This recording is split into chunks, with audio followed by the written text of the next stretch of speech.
An YouTube irraa dhugaan isinitti himaa yoo xinnaate marsaa 3-4-5 maallaqa fudhadheen jira.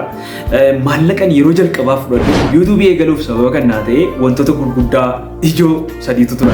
Dur doormii keessa ta'een kan hojjedhu barattoota wajjiniin gallu doormii keessa wajjiniin gallu kadhadheen yeroo isaan kaaffee dhaqan yookiis immoo yeroo isaan laayibireerii dhaqanii balbala cufadheen viidiyoo hojjechaa ture. Naannaa keessanitti hin beeku biyya keenyatti namni buna dhaabu nama egeree qabudha.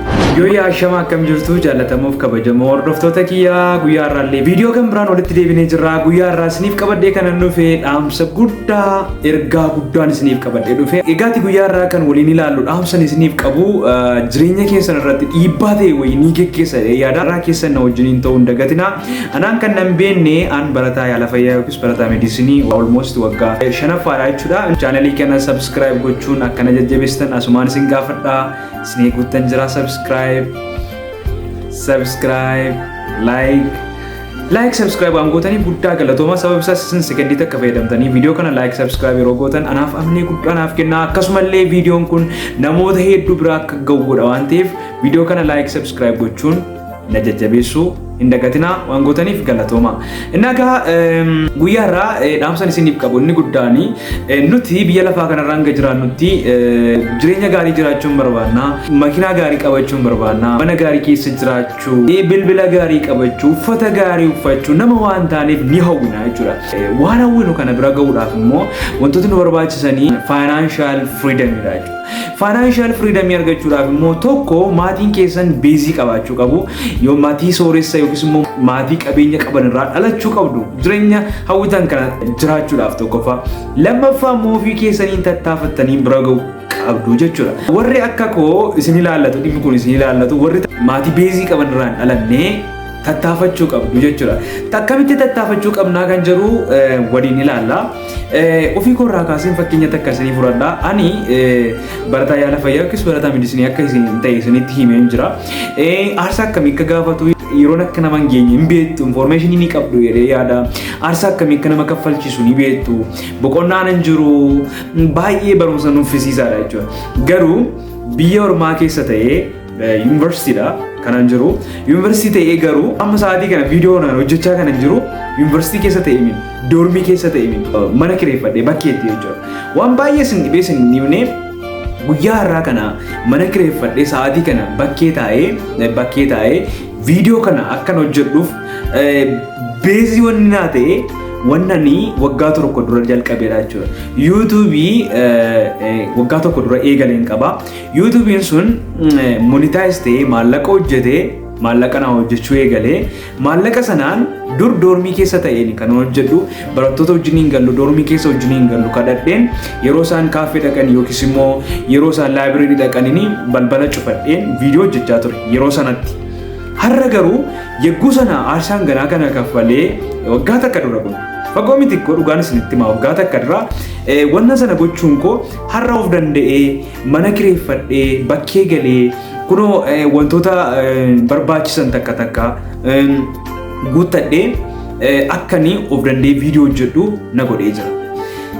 Kanaaf egaa tokko jedhanii lama jedhu.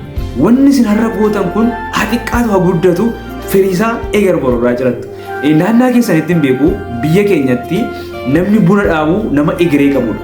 Nama buna dhaabu jechuun nama egeree dhala isaaf illee qabeenya hin banne wayii waan nama ol kaa'udha jechuudha. Waa'ee sooshaal miidiyaa kana gaafa dubbatamu baay'een keessan mudoo qabaachuu dandeessu. Waggaa tokko dura gaafan YouTube eegaluuf sababa kanaa ta'e wantoota gurguddaa ijoo sadiitu turan. Tokkoffaa irratti hojii onlaayinii adda addaan hojjechaa ture. Hojii onlaayinii adda addaa hojjechaa ture kun maallaqa ni argamsiisu turan garuu hojiin kun hojii nama wajjin wal namatti buusu ture. Yeroon isin jedhu namoota baay'ee jaalladhu hiriyootaan baay'ee kabaju wajjin hojii walitti na buusanidha jechuudha. Innaa sanbooddee al takka immoo maallaqa hojjechuu eegaltanii booddee bakka wanna sanarraa deebi'uun isinitti ulfaata. Sanbooddee taa'ee yaade akkamittiin waanan ofii kootiin aarsaa kaffalee ofii kootiin maallaqa argachuu danda'u maalidha jedheen qorannoo eeggeesse. Sanbooddee sooshaal miidiyaa kana ta'uusaan bare. sooshaal miidiyaa keessattuu yuutuubii kana ta'uusaa sammuun koo itti amanee yuutuubii eegalee jechuudha.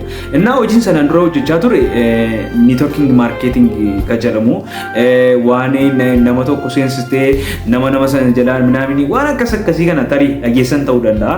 Innaa kan biroon immoo takka tireedii minaamini wayii onlaayinii kana wajjin wal qabatu waan hedduutu turani. Wantoonni sun yeroo baay'ee iskaamidha. Yeroo isin jedhu maallaqa namaa hatanii nyaatanii kan badanidha jechuudha.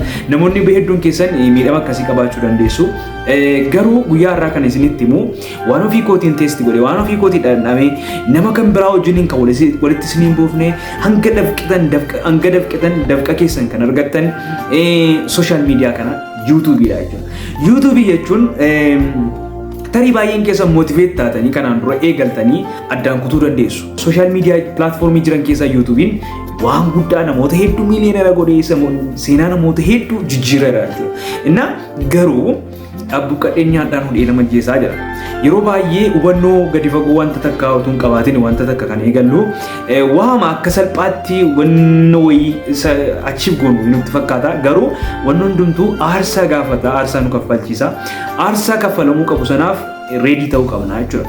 Obsa yoo hin qabaanne yoo ammoo waan yuutuubii jalqabeen ji'a tokko lama gidduutti bakka maallaqa hojjechuun qaba akka ekelee ta'uu qaba yoo jettan tarii akkasan ta'uu dhiisuu danda'a. Bulee ooleeti kan inni isin kiisaa deemu. Bulee ooleeti kan inni isin bu'aasaa argaa deemtan jechuudha. Kanaaf waan hundumtisaa tokko jedhanii lama jiru. Aarsaa kaffaluu nama gaafata. Kanaaf sooshaal miidiyaa jiran keessaa pilaatfoormii jiran keessaa yuutuubii akka eegaltan reekoomandi isin godha. Chaanelii koo kanarratti afaan oromoon hojjechaa jiru kanarratti hojjetaan ture akkamittiin yuutuubii banachuu akka dandeessanii, akkamittiin tiiktook intarnaashinaali banachuu akka dandeessanii, akkamittiin veerifaayi akka gochuu dandeessan hundumaa hojjedheen jira. Seentanii ilaaluu dandeessu. Asuma chaanelii kiyya kanarratti hojjedheen jira. Ilaaluu dandeessu. Baay'ee salphaadha akkamitti banachuu akka dandeessan baay'ee salphaadha jechuudha. Liinkii viidiyoo sanaallee koomentii keessa isiniin ka'a seentanii ilaaluu dandeessu. Kanaaf adaraa keessan yuutuubii eegala. Yuutuubiin isin nyaachisa. yuutuubiin seenaa keessan jira. Dhugaan isiniin jira gaaf takka dhugaa waan ittiin hawaatanidha. Innaa anutuun akka bizii ta'ee jiruutuun barumsa hanga kana bizii na godhu jireenya fooyya'aa ta'e tokko jiraachuudhaaf waan hawwee tokko harkaan qabachuudhaaf dirqama galiin dabalataa akka na barbaachisu sammuun koo waan amaneef. Yeroo akkuma beekamu dooktara gaafa jedhamu fakkeenyaaf meedisinii dooktara namni gaafa jedhamu waama qarshii galmalee guddaa nyaatan isinitti fakkaachuu danda'a. Bulee ooleeti maallaqa hanga ta'e tokko fooyyee qabu kan argatan malee yeroo jalqabaatti hagas maraa waan hidda kutu miti jechuudha. Sababni isaas amma anis waggaa torbaaf minaaminii baradhee ba'ee maatiin koo na eegaa. Ani muka carraa ta'e mucaa hangafaadha. Na duuba kan jiran obboloonni koo ni jiru. Isaan harka koo keessa ilaaluun isaanii na oolu. Anas ba'ee jireenya mataa kootii raangochuun barbaada. Fakkeenyaaf iddoo tokkotti yoo ramadame mana kiraayin jira, nyaati jira, uffati jira, hiriyyaan jira, buna shaayii minaaminii jira.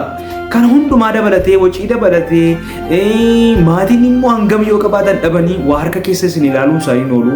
Waan kun hundumaa dabalatee akkam taabeettu rakkoonni isinitti uumu akkasin jireenyi keessan achi niiqnee akka waa yaaddan tokko bira hin geenye isin godha.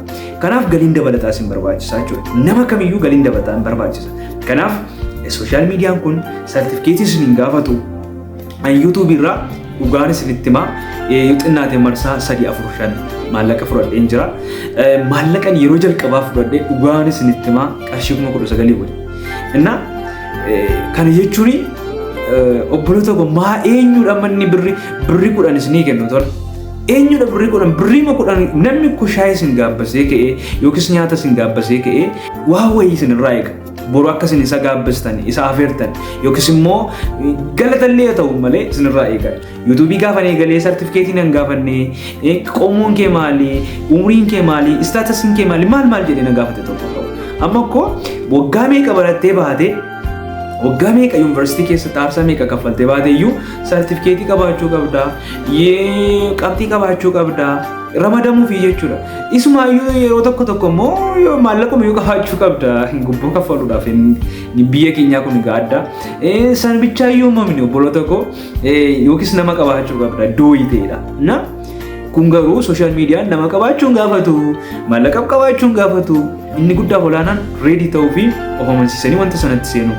Namni rakkoon keenya yeroo baay'ee ammuma wanta akka facaafne ammuma ija isaarraa cirachuu waan fiinnuufiti hin milkoofu.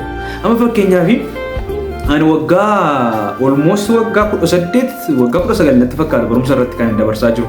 Innaa waggaa amma kana bakka ani iddoo sartifikeetii wayii kan qabadhee eebbifamee yookiis akkas taa'ee deema. Abdiidhaan argitanii waggaa ammanaa kana abdiin deemuu yaaddanii jechuudha. Kanaaf obboloota koo hin goyyoominaa, sooshaal miidiyaa kanatti madaqaa, teekinooloojiin opportunity hedduutu naannaa keenya jira. Opportunity kanatti haa fayyadamu. Barumsa warra barattan barumsa keessan cinatti waan takka hojjechuu yaalaa. Warri hojjetaa mootummaa taatan hojjetaa mootummaa ta'anii nama ta'uun tasuma yaadamu. Jala muree irra muree isinitti yaadamu bakka yeroon isin jedhu tarii harka gara afaanii jireenya jedhamu sana jiraachuu dandeessu. Garuu jireenya irraa hafaa tokko jireenya namatti tolu tokko jiraachuun it is very difficult bakka የማይታሰብ ነገር ነው. Kanaaf waan gochuu qabdan beekaa. Hojii keessan hojii kam gaafa hojjettan immoo uumaa keessan of dura buusaa. Yaa Rabbi yaa Waaqayyo hojii koo kana sitti kennadheera. Dafqaan jira, jooraan jira. Jormaa koo kanatti hojii koo harka koo kanatti ija naa godhu jettanii Waaqatti dabarsitanii kennachuu immoo qabdu. Nama dadhabee nama joore tokko immoo Waaqayyo numa milkeessa. Kanaaf dhaamsiin guyyaa raabsiniif qabu kana waan gaaffii isinitti ta'e koomentii keessatti na beeksisaa. Yaada naaf qabdan koomentii keessatti na beeksisaa. Guddaan isin jaalladha, guddaan isin kabaja. Chaanalii kiyya kanaaf haaraa yoo taatan immoo madaraa keessan subscribe gochuun na jajjabeessuun dagatinaa. Nagaa Waaqayyoon.